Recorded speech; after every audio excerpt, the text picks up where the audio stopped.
to sew a button onto a shirt.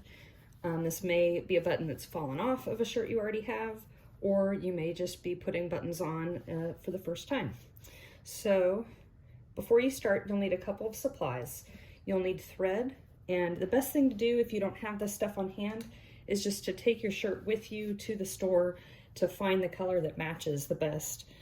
You can look at the other buttons and see what color thread do they have. And this particular shirt has kind of a light gray color, so this will work well.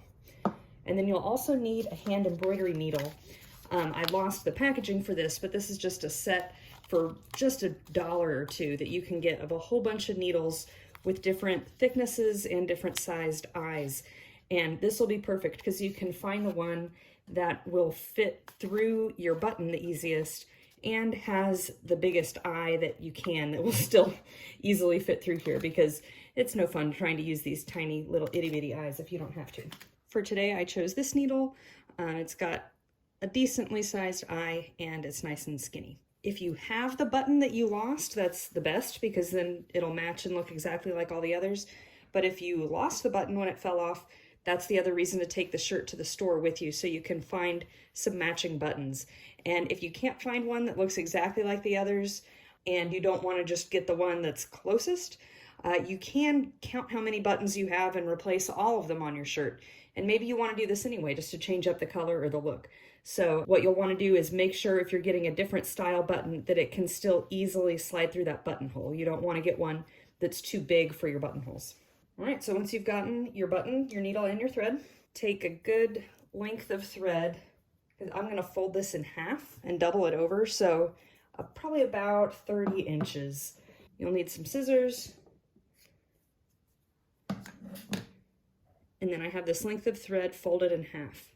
I like to do it this way with the loop at the bottom end, because then you don't have another end to tie down on the back side of your fabric.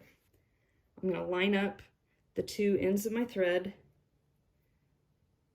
So I've got the two threads right in my fingertips there. I'm going to line it up with the eye and just push both through at the same time. If you're an experienced sewer, you don't need to tie a knot here, but if you're new to sewing, I would definitely recommend tying a little double knot here, just to save yourself the trouble of trying to keep that needle on your thread, because it does get a little slippery with this thin thread. So I've tied a double knot on my needle. It's not going anywhere. And then the other end of my thread has an open loop because I folded it over.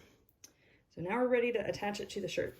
If you're replacing a button that already fell off, you'll be able to see exactly where the old holes were that you're going to be sewing in. If when your button fell off, it left a big hole there, you can get some fusible interfacing to iron on to the back there.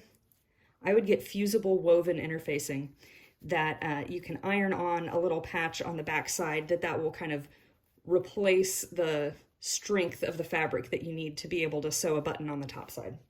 But mine didn't tear, it just fell off. So I'm going to start from the back side, put my needle through the upper right, pull it through, not all the way through, leave about an inch or so, because you'll want to go back through that to tie it down. And then take a look at your other buttons on this shirt to see what kind of stitch pattern they use.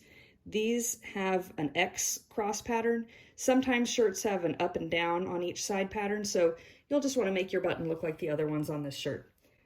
This one has an X, so then my button, I'll hold it still as if it's attached, go through what I want to be the upper right, and then down through the lower left, so I'm matching the crisscross pattern of the other buttons, and then I'm going to go through the lower left hole on the shirt. And on the back side, my needle happened to go through that loop, so that's perfect. You want to go through that loop so it ends up making a little slip knot on the back. And now my button is in place pretty much on the front, even with just one stitch. So now I'm going to go into the opposite hole. Let's do lower right. And then turn the button a little bit, because as you're working it on there, it's still got a little bit of wiggle room. So I want to make sure that the holes are square and lined up so it doesn't look like the button's on there crooked. Go through the top left. And there we go. You just repeat doing that several times. Lower left to top right. And it doesn't really matter that you go in the same order or anything. You just want to get several stitches in both directions. So I'll go now top left to bottom right. And you just do this probably 3 times or so until your stitches start to look like the other button. This one's still a little bit bulkier, so I'll do one more round. Lower left to top right. Go the other way, bottom right to top left. That's looking pretty good. Say that looks like all the other buttons. So then on the back, when you're ready to tie it off, I just go under a bunch of the stitches I've just made. You want it to be more than one so it has a nice sturdy place to grip. I do a double knot, so loop it around twice, and I keep my thumb in there as I pull so it doesn't accidentally knot too early. And then when it gets toward the end, pull my thumb out and just pull it tight, just like that. If you really want it to be secure, you can do another one of those knots, but I don't think this is going anywhere. So you just take your scissors, cut. I don't cut it right up against it. I give it a little less than 1/4 inch of a tail, but just a little bit so that if it loosens up a hair, it's not gonna slip off on you. And then to get your needle off of the thread, since you tied it on there, you'll have to cut that off too. You can just kind of scrape your scissor blade across the eye of the needle there to cut that thread off. And you're all done. Great job.